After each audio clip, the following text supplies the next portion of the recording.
Le monde de la crypto est toujours en plein mouvement et toujours en plein rebondissement.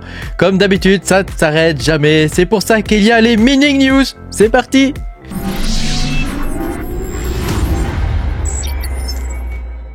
Bonjour les amis, je suis très content de vous retrouver aujourd'hui dans cette nouvelle vidéo des Mining News numéro 34 il me semble, hein, où on va regarder qu'est-ce qui s'est passé dans le monde des cryptos et puis du minage depuis à peu près un mois, parce que je crois que la dernière date du 6 mars.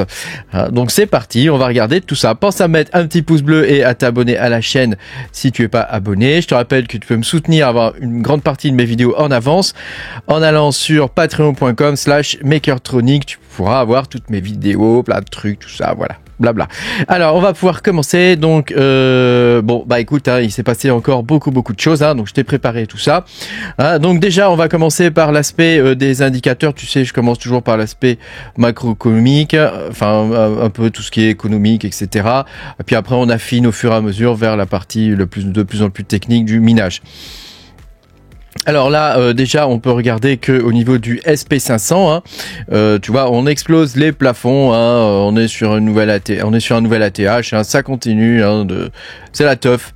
C'est la teuf, argent gratuit, ça tombe de partout.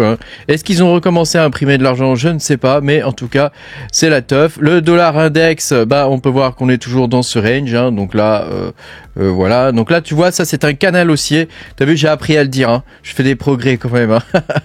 On a explosé ce canal haussier. Et là, on est toujours dans un range au niveau du dollar index. Donc ça, tout ça, c'est très bon pour nous. Voilà. Après, je voulais te montrer en termes de market cap global au niveau des crypto-monnaies. Comme tu peux le voir ici, on n'a pas encore atteint l'ATH qu'on avait eu lors du dernier bull run, mais on a dépassé le premier pic qu'on avait eu lors du dernier bull run. Comme tu peux le voir, ça respire un petit peu, mais c'est déjà en train de repartir. Donc ça, en gros, ça correspond aux capitaux qui sont injectés dans le monde des crypto-monnaies. Le market cap global des crypto-monnaies, Bitcoin, Ethereum, etc. Enfin, toutes les cryptos. Évidemment, ça reste une approximation, on n'est pas non plus, voilà. Donc comme tu peux le voir, c'est plutôt bon signe, voilà. On est, comme je l'avais mis dans une de mes précédentes vidéos, on est en bull run, avec des pics, tu vois, des montées aussi verticales. Ça ne peut être que le bull run. Alors, au niveau du Bitcoin, on tourne en ce moment aux environs des 70 000 $ après avoir pété l'ATH. Donc c'est normal que le marché respire un peu. Faut lui laisser le temps. On monte jamais tout le temps en ligne droite. C'est pas possible. Si on regarde sur Google Trend un petit peu ce qui est en train de se passer, on peut voir que au niveau de Google Trend, il y a des recherches qui ont repris, tu vois, au niveau du Bitcoin. Bon, alors on n'est pas encore au niveau du bull run de 2020, 2022, 2021. On n'y est pas encore à ce niveau-là, mais on voit qu'il y a un début là. Il y a un début. Alors on verra ce que ça va donner plus tard, mais je trouve que pour l'instant, ça faisait longtemps qu'on n'avait pas vu autant de recherches, en tout cas sur le mot Bitcoin. Alors on va commencer avec les news que je voulais te partager déjà. Alors ça fait la une de plusieurs magazines spécialisés dans le hardware. Ça y est, la peur du mining revient. Et donc, alors évidemment, là c'est juste pour faire vendre, parce que en vrai c'est un petit peu bidon. Donc effectivement, il y a quand même des pénuries. Enfin, il n'y a pas vraiment de pénurie sur le 7950X, mais on est sur un flux qui est plutôt tendu. C'est vrai que quand tu achètes maintenant sur Amazon, tu dois attendre 3-4 jours pour l'avoir, alors qu'avant tu l'avais quasiment le lendemain. Donc enfin, ça reste quand même raisonnable. On arrive à en acheter encore. Et puis il y a que ces processeurs là qui sont concernés. Donc toute la partie gamer, etc. Qui achètent des 3800 X3D sont pas trop concernés par ça. Voilà. Ensuite, je voulais te partager ça. Ergo a réussi à faire son premier raffle avec succès. Donc en gros, c'est une sorte de financement participatif, et donc ils vont être listés sur MEXC. Donc ça, c'est le début des listings sur Ergo, puisque Ergo Raffle, c'est son but, c'est de faire ça. Donc là, moi, je suis très content parce que ça va donner de la visibilité à ce coin qui a une technologie fantastique, et donc j'espère que ça va être sympa pour l'avenir. sachant qu'il est de plus en plus rare. Je voulais te partager ça aussi, hein. Donc ça, c'est un truc de l'Europe, hein. Donc c'est un mec, alors je sais pas qui c'est ce type, hein, mais il dit que tous les paiements en cash seront interdits à partir de 10 000 $, les paiements anonymes à partir de 3 000 $, et surtout les paiements crypto avec des wallets que tu hostes toi-même, c'est-à-dire en gros sur ta clé Ledger ou des trucs comme ça, seront interdits, hein. Donc je sais pas si c'est un truc qui va se faire ou quoi, ou si c'est du buzz ou des conneries du style, je ne sais pas, mais en tout cas voilà, je voulais te le partager. Le but c'est pas de partager la peur ou des choses comme ça, mais c'était pour te montrer que en Europe ils sont toujours en train de travailler le sujet crypto-monnaie, évidemment pour récupérer des sous, hein, c'est pas pour autre chose, hein. Voilà, je voulais te partager ça aussi. Tu sais, j'ai fait une vidéo il y a pas très longtemps sur Solana et tous les mêmes coins qu'il y avait sur Solana et tout ça. Bon, ça a basculé sur Base maintenant, hein, donc c'est un layer 2 d'Ethereum, hein, donc il y a beaucoup de trucs qui sont en train de se passer sur Base en ce moment. Donc Solana là pour le coup à mon avis va être un petit peu en perte de vitesse parce que c'est ce qui poussait un petit peu, hein, faut dire ce qui est, hein.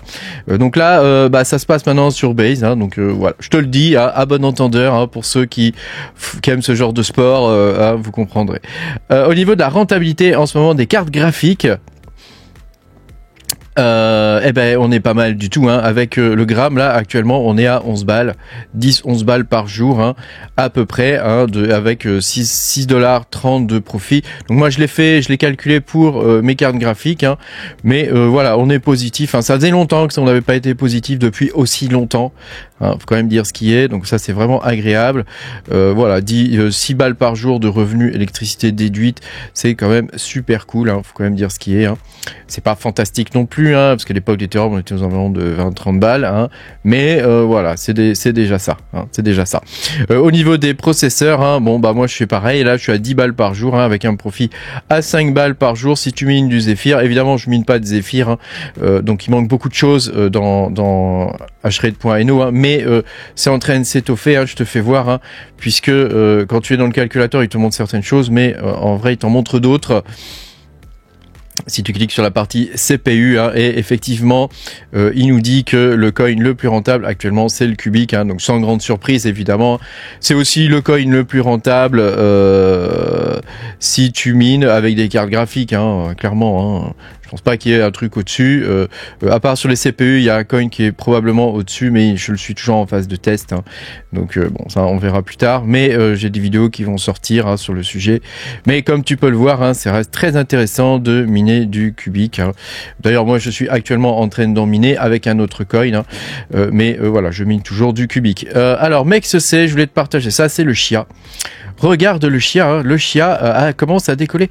Il est monté jusqu'à 60 $, hein. Actuellement, il est à 41 $, hein. Donc, comme tu peux le voir, hein, il nous fait une jolie vague là. Alors, c'est très intéressant pour ceux qui minent du Chia depuis longtemps, comme moi, hein, depuis le début quasiment. Bah, moi, je suis content, hein, parce que c'est vrai que c'est un coin qui était à 1500. Là, il a fait la traversée des abysses, hein, et il est en train de remonter. Donc, je suis vraiment content. Et il va pas remonter à 1500, je pense, hein. Mais voilà, s'il pouvait remonter à 100 $, ça serait cool. Les prix sur HiveOS ont changé, hein. Désormais, à partir de 2 rigs, tu commences à payer, enfin 3 rigs, hein, tu commences à payer. Donc ça, bon, je t'ai fait une vidéo sur le sujet, je vais pas revenir dessus, hein. Mais voilà, ça fait partie des nouveautés qui se sont passées depuis les 15 derniers jours, hein. Voilà, je voulais te partager ça aussi. Alephium est désormais disponible sur NiceHash, hein. Donc pour ceux qui minent avec NiceHash, bah ils vont pouvoir miner de l'Alephium, hein, ou même pour ceux qui achètent, hein, du mining, hein, sur NiceHash. Voilà, autre chose que je voulais te partager au niveau d'Alephium, hein. On a des pics, hein, comme tu peux le voir ici, hein, sur la partie testnet, hein, du réseau Alephium, hein. Donc, est-ce que ça signifie que des ASIC sont en train d'arriver? Bah, ma foi, c'est fort possible, hein, puisque on sait déjà que on peut le miner avec des FPGA, hein. Donc, il y a forcément des ASIC qui vont arriver par la suite, hein. Donc ça, c'est malheureusement, c'est comme ça. Est-ce qu'ils changeront leur algorithme ou pas? Je ne sais pas, mais voilà, c'est un peu dommage. Alors Game Pass, ils se sont fait hack. Donc j'ai pas retrouvé la news, hein, mais ils se sont fait hack leur wallet pour 50 000 $, les pauvres, hein. Donc bon, est-ce que c'est la fin du projet ou quoi? Je ne sais pas, mais en tout cas, voilà, ça sent pas bon pour le projet, hein. Je voulais te partager ça. Cubic nous annonce que bientôt ils vont pouvoir faire des transitions seamless. entre les époques.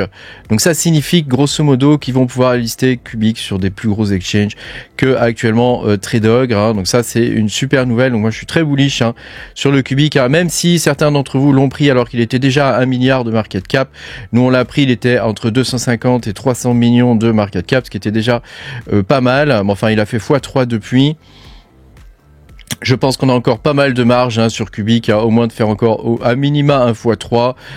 Donc bon, on verra ce que ça va donner, mais ça reste un coin qui est très très intéressant, et en mining évidemment c'est le coin actuellement un des coins les plus intéressants. Voilà, je voulais te partager ça aussi au niveau du Cubic, toujours donc avec l'époque 100. Tu vois, il y a eu des soucis avec Hello World, donc j'ai fait une vidéo sur le sujet, je vais pas revenir dessus, mais voilà, si tu mines toujours avec ce miner là, fais quand même attention. Je te rappelle qu'il y a un miner officiel, etc. J'ai fait des vidéos dessus, donc après, est-ce que c'est une guerre interne, est-ce que c'est vrai, est-ce que c'est pas vrai, tout ça, blabla. Bon, c'est pas vraiment le problème, le truc c'est que habituellement il n'y a pas de fumée sans feu, quoi. Donc voilà, fais attention à ce que tu fais, quoi. Pour le Radiant, il a été listé sur DigiFinex. Donc ça c'est une bonne nouvelle pour la communauté de Radiant et pour les mineurs de Radiant, donc j'espère que tu es content. Voilà, ensuite pour Dynex, Dynex est désormais développeur officiel pour Nvidia. Alors est-ce que c'est une annonce qui est vraiment intéressante ou pas? Je sais pas trop, c'est toujours difficile de savoir avec ce type d'annonce.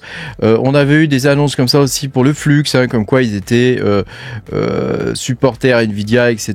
Ça avait fait tout un buzz à l'époque. Donc là, est-ce que c'est vraiment intéressant ou quoi? Je ne sais pas. En tout cas, il y a des ventures, donc des gens qui apportent des capitaux, qui rentrent dans le projet de Dynex. Donc là, c'est Umla Venture. Moi, je suis toujours aussi bullish pour le Dynex. Je sais qu'on n'en parle pas beaucoup en ce moment, mais je pense qu'il y a pas mal de choses qui vont arriver sur le Dynex. Bah voilà, je suis très content moi de vous avoir fait découvrir cette crypto parce qu'elle est vraiment top. Autre chose. Le Warthog a été listé donc sur Xegex et ensuite sur TradeDog. Alors le cours du Warthog est pas fantastique en tout cas. En termes de démarrage, j'ai rarement vu un cours comme ça. Ça manque un peu de volume. Est-ce que les investisseurs ne sont pas au rendez-vous? On verra. En tout cas, bon, le coin se négocie encore dans les 84 centimes de dollars, ce qui est quand même relativement honnête vu le temps qu'on l'a miné nous, personnellement. Donc bon, à voir ce que ça va donner pour la suite. Moi, je reste toujours bullish sur ce projet. Je pense qu'il y a moyen qu'il donne quelque chose. Alors, c'est vrai qu'on n'a pas vu l'habituel pump and dump qu'on voit habituellement sur les nouveaux projets, mais bon, on verra pour la suite. En tout cas, moi, je hold une grande partie de mes coins, parce que pour l'instant, moi, le prix ne me satisfait pas. J'en ai vendu un peu dans les 1,20$, 1,40$. J'ai dû revendre 400 ou 500, mais histoire de me rembourser l'électricité, tu sais, c'est toujours comme ça que je fonctionne. Mais voilà, pour tous les restes de mes coins, je les conserve en attendant un meilleur prix ou un futur pump. Le Pyrine nous a fait un truc de ouf aussi. Pendant les 2 dernières semaines, il a fait une montée verticale suite à des news avec Microsoft. Donc bon, pour ceux qui en ont miné, j'espère que vous avez pu en profiter. Donc moi j'en ai profité pour revendre une grande partie de mon bag, donc pour le coup j'en ai gardé 15%, voilà, au cas où ça pouvait remonter encore, on sait jamais, mais voilà, j'ai revendu une grande partie de mon bag et je suis très très content du Pyrine, puisque ça m'a rapporté quand même pas mal de sous. J'en avais miné à peu près 17 000, 18 000 je crois, au début, donc voilà. Bon, bah écoute, on verra bien ce que ça va donner pour la suite. Alors au niveau des miners maintenant, donc il y a Rigel Miner, Rigel, je crois que c'est comme ça. Le truc c'est que je sais pas s'il faut le dire en français, en anglais, je sais pas comment on le dit, ni en l'un ni dans l'autre, donc bon, tant pis. Donc tu sais, il y a le Iron Fish, qui est un coin qui est sur la technologie des ZK, et qui change son algorithme, qui était Blake 3. Ils ont été envahis par les FPGA et probablement par des ASIC, donc c'est pas ce qu'ils souhaitent eux. Donc moi je soutiens ce type de choses, dans le sens où ils vont changer d'algorithme de minage et ils vont passer au fish hash. Donc j'ai pas regardé les détails de comment fonctionne cet algorithme là de minage, mais en tout cas je sais qu'il va être adopté aussi par le Carlsen. Donc ça c'est plutôt une bonne nouvelle aussi, hein. Donc ça va nous dégager un petit peu ces parasites, hein, parce que c'est vraiment du parasitisme, hein. C'est des coins qui sont pas faits pour être minés avec des FPGA ou des ASIC, et la team ne veut pas qu'ils soient minés avec ce type de matos, hein. Et c'est toujours difficile de se débarrasser de ces miners là. Donc on a eu le problème aussi, hein, sur le Dinex, au tout début du Dinex, hein, où il y avait des ASIC qui venaient miner sans participer à la partie useful proof of useful work, pardon, hein, et tu vois, donc voilà. Donc il y a une nouvelle version de Rigel qui arrive en support de ce changement qui va arriver sous peu, hein, sur les Runfish. Ici LOL Miner, hein, donc LOL Miner qui met à jour son kernel, hein, pour pouvoir miner du Gram, hein.